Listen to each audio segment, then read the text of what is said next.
ஏங்க ரொம்ப குளிராக இருக்குது, ரொம்ப குளிராக போகுது. சுடுதண்ணி வச்சிருக்கு, அதில் எடுத்து குளிக்கலாம்ல? எனக்கு சுடுதண்ணியா? எந்த குளிராக இருந்தாலும் நான் தாங்குவேன். இப்போ எப்படி குளிச்சுட்டு வரேன்னு மட்டும் பாரு, பச்சை தண்ணியில். எனக்கு என்னப்பா.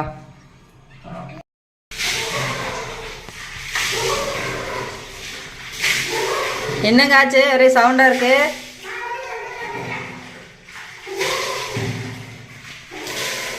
சாக்கதை அடிச்சிருச்சா?